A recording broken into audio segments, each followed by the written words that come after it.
মনোনয়ন জমা দিতে বেরোলেন বিদায়ী বিধায়ক মনিরুল ইসলাম। কোন দল? ধোঁয়াশা এখনো কাটেনি। নির্বাচনী আবহে ফের একবার রাজ্য রাজনীতিতে জল্পনা। আজ সকালে কর্মী সমর্থকদের নিয়ে মনোনয়নপত্র জমা দেওয়ার উদ্দেশ্যে রওনা দিলেন তিনি।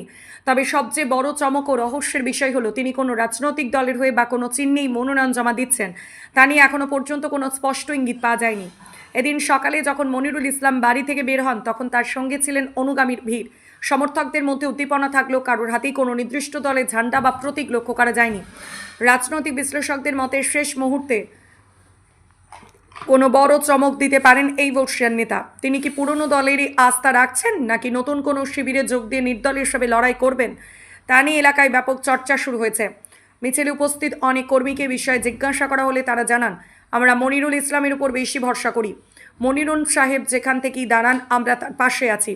কর্মী সমর্থকদের এই মন্তব্য থেকে পরিষ্কার যে নেতার ব্যক্তিগত ক্যারিশমাতেই ভরসা রাখছে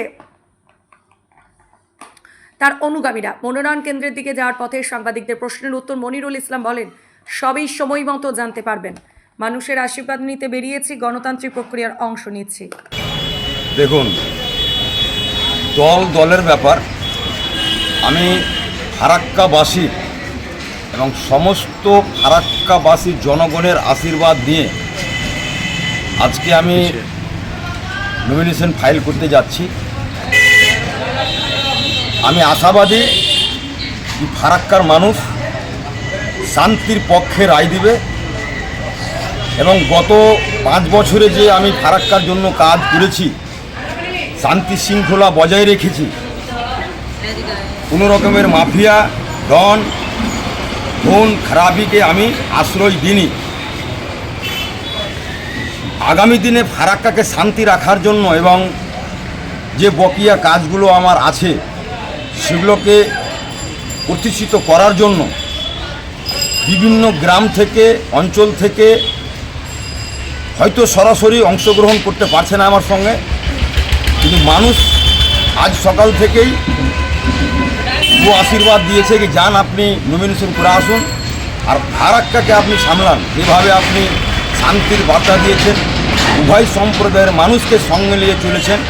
আপনার মতন লড়াকু নেতা, আমার কথা নয় মানুষের কথা বলছি, আপনার মতন লড়াকু নেতা, আপনি যে উদ্দেশ্য নিয়ে লক্ষ্য নিয়ে আপনি এসআইআরের জন্য লড়াই করেছেন মানুষের জন্য মাঠে ময়দানে, এবং আমি যে আমার প্রচেষ্টায় বা আমার উদ্যোগে ফারাক্কাকে যেগুলো কাজ 40 বছরে করতে পারেনি, 30 বছরে করতে পারেনি, সেই কাজগুলো বাস্তবে রূপ দিয়েছি।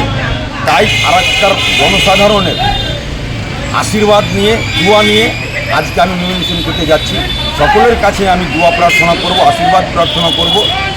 ফারাক্কার মানুষ আমাকে হৃদয়ে রেখেছে, আমিও ফারাক্কার মানুষকে হৃদয়ে রেখেছি। তাই ফারাক্কার মাটি সংগ্রামী মাটি, ফারাক্কার মাটি পবিত্র মাটি। ফারাক্কার মাটি থেকেই গোটা পশ্চিম বাংলাকে কীভাবে আন্দোলন করতে হয় এসআইআরের মাধ্যমে সেটা ফারাক্কার মানুষ দেখিয়েছে।